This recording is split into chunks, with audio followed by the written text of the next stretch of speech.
अगर आप medical line से जुड़े हुए हैं तो कभी ना कभी आपने इमरजेंसी केसेस को ज़रूर हैंडल किया होगा और उस इमरजेंसी केसेस में इमरजेंसी मेडिसिन का इस्तेमाल भी किया होगा। तो आज इस वीडियो में मैं 5 इमरजेंसी ड्रग्स के बारे में बात करने जा रहा हूं।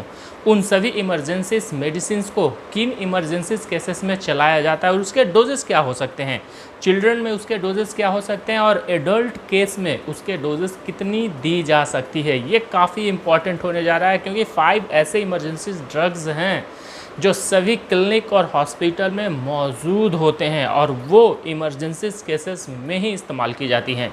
तो बने रहिए इस वीडियो में, वीडियो लाइक करें, शेयर ज़रूर करें ताकि ये इन्फॉर्मेशन दूसरे लोगों तक पहुंच सके।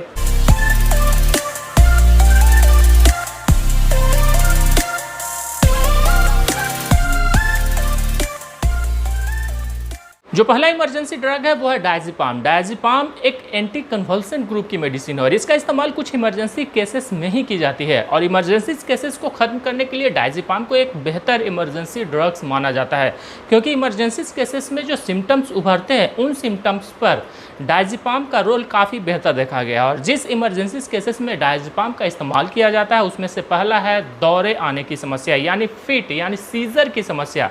अगर किसी व्यक्ति में दौरे बार बार आ रहे हैं और वो काफ़ी सीवियर एक्यूट हो जा रहे हैं तब जाकर डायज़ेपाम का इस्तेमाल किया जा सकता है। या अगर किसी व्यक्ति को फिट आता है, किसी भी व्यक्ति को किसी भी बीमारी के कारण सीजर की समस्या होती है या तो फिर दौरे आने की समस्या होती है या तो फिर फिट आने की समस्या, तो उस सिचुएशन में डायज़ेपाम का इस्तेमाल बेहतर माना गया है। तो पहला है सीजर और फीट की समस्या, दूसरा है मसल स्पाज्म यानी मांसपेशियों में अकड़न की समस्या।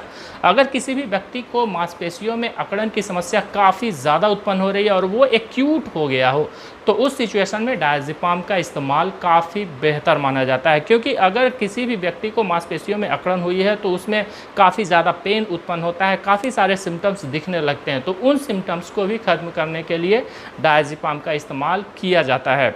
इसमें से जो नेक्स्ट है वो है एंजाइटी की समस्या यानी चिंता की समस्या। कभी कभी किसी व्यक्ति को काफ़ी ज़्यादा चिंता होने लगती है जिसके कारण वो टेंशन में रहने लगता है, भय की स्थिति उसमें उत्पन्न होने लगती है, डर की स्थिति उसमें उत्पन्न होने लगती है, तो उस सिचुएशन में डायज़ेपाम का इस्तेमाल किया जाता है।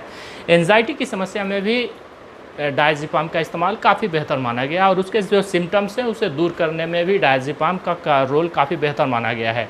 नेक्स्ट है नींद ना आने की समस्या। नींद ना आने की समस्या में भी डायज़ेपाम का इस्तेमाल काफ़ी बेहतर माना जाता है और उस सिचुएशन में इस डायज़ेपाम का जो रोल है वो काफ़ी बेहतर देखा गया है क्योंकि उसका इस्तेमाल अगर आप किसी व्यक्ति को नींद नहीं आ रही है तो उस सिचुएशन में इसका वन टाइम इस्तेमाल है, एक बार रात को सोते समय ही इसका इस्तेमाल किया जाता है। नेक्स्ट है अल्कोहल विड्रॉ। ये हॉस्पिटल केसेस में काफ़ी ज़्यादा होते हैं। अगर कोई व्यक्ति अल्कोहल छोड़ना चाहता है तो उसमें काफ़ी सारे सिम्टम्स शो होने लगते हैं, तो उस सिचुएशन में भी डायज़ेपाम का इस्तेमाल किया जाता है। अगर कोई व्यक्ति अल्कोहल काफ़ी ज़्यादा पीता है और वो अल्कोहल छोड़ना चाहता है तो उस सिचुएशन में उसमें जो सिम्टम्स हैं वो काफ़ी ज़्यादा शो होने लगते हैं, तो उस सिचुएशन में डायज़ेपाम का रोल काफ़ी बेहतर देखा गया है। तो अब जानते हैं इसके डोजेस के बारे में। इसके डोजेस सीवियरिटी के ऊपर डिपेंड करता है। अगर आपकी जो इमरजेंसी है वो काफ़ी ज़्यादा बड़ी हुई है तो इसके जो डोजेज़ हैं वो बढ़ाए जाते हैं। इसका डोजेज़ एडल्ट में कुछ और चलाया जाता है, चिल्ड्रन में कुछ और चलाया जाता है और जो ओल्ड एज के व्यक्ति होते हैं उसमें कुछ और चलाया जाता है।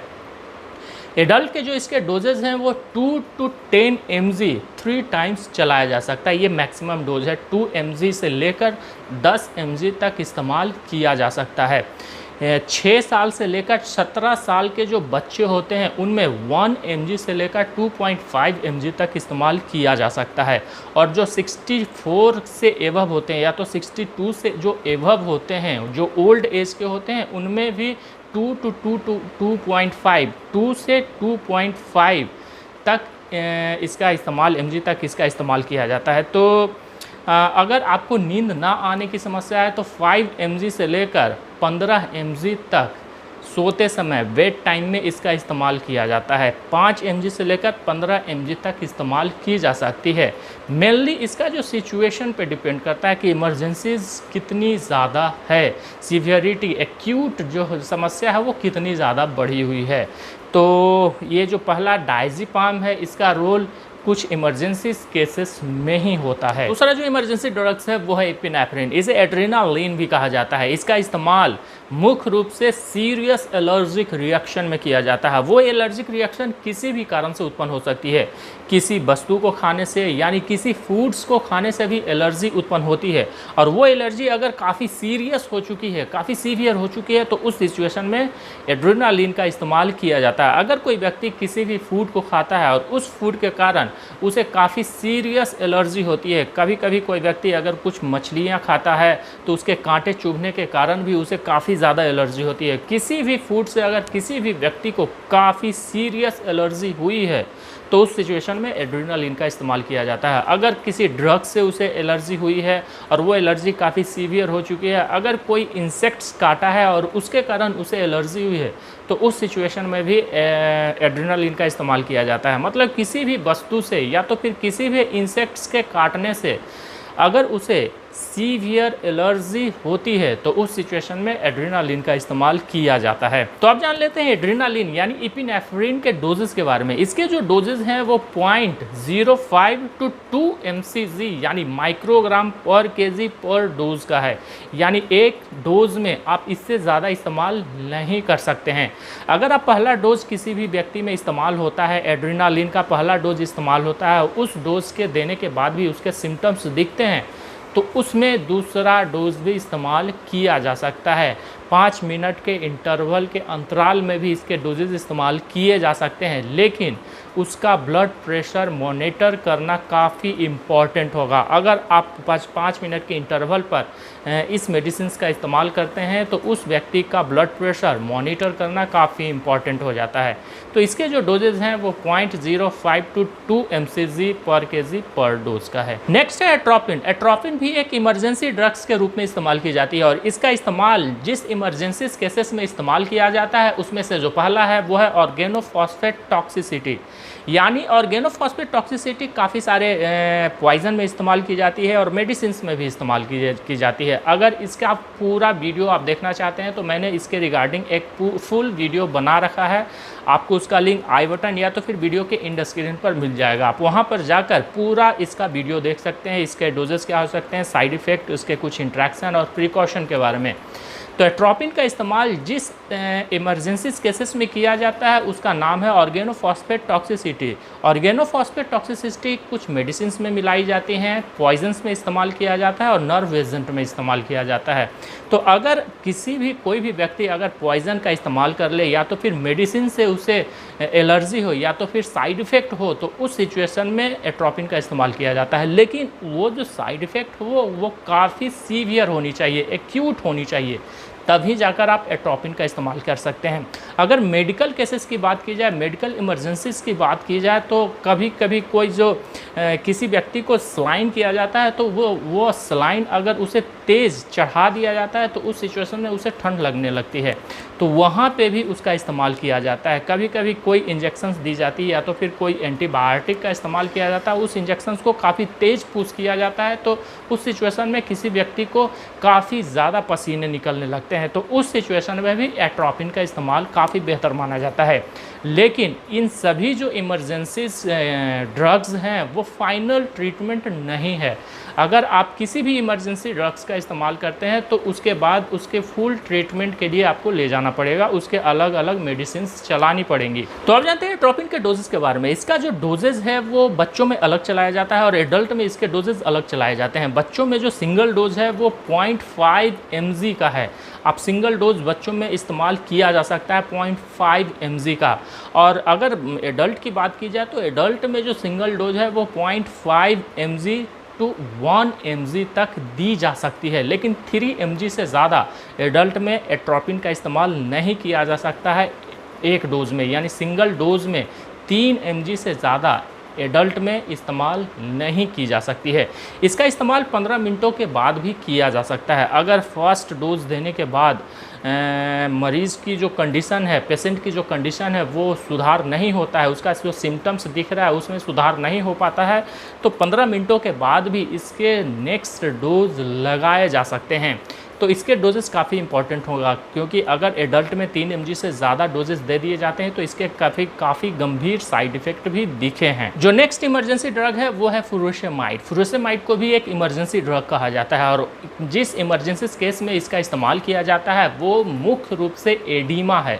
अगर किसी व्यक्ति के शरीर में पानी का अधिकता काफ़ी ज़्यादा हो गई हो, काफ़ी सारे व्यक्तियों को आप देखते होंगे कि उसका शरीर फूल चुका हो, उसका शरीर में काफ़ी ज़्यादा पानी भर चुका है, वो काफ़ी ज़्यादा मोटा हो चुका है, उसके वेट भी, उसका जो वेट है वो काफ़ी ज़्यादा बढ़ चुका है, तो उस सिचुएशन में फुरोसेमाइड का इस्तेमाल किया जाता है।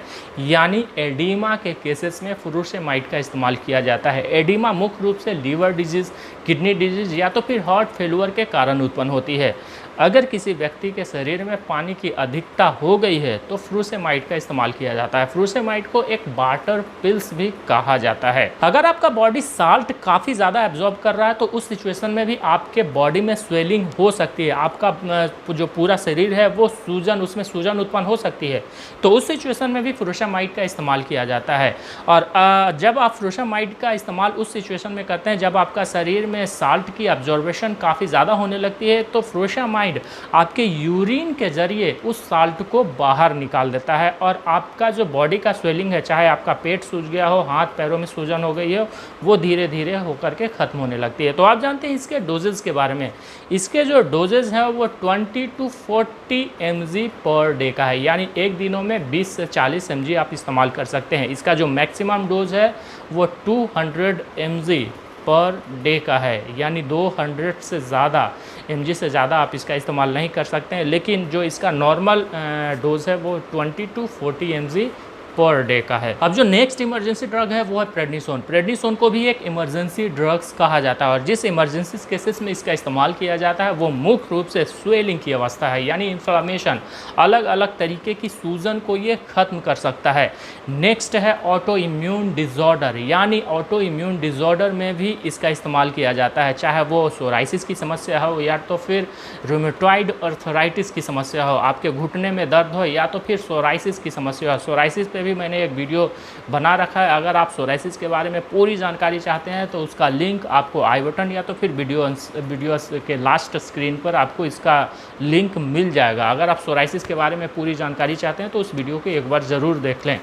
इसका इस्तेमाल अस्थमा के केसेस में, चेस्ट इन्फेक्शंस में भी किया जाता है, कफ के केसेस में भी इसका इस्तेमाल किया जाता है। तो कुछ ऐसे इमरजेंसी केसेस हैं जहां पे प्रेडनिसोन का इस्तेमाल किया जाता है। तो आप जानते हैं इसके डोजेस के बारे में।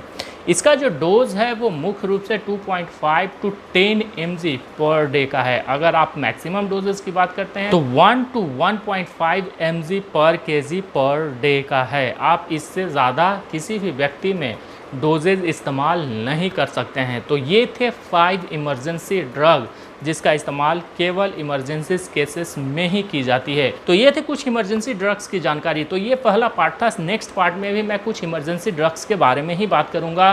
तो वीडियो लाइक करें, शेयर ज़रूर करें ताकि ये इन्फॉर्मेशन दूसरे लोगों तक पहुँच सके।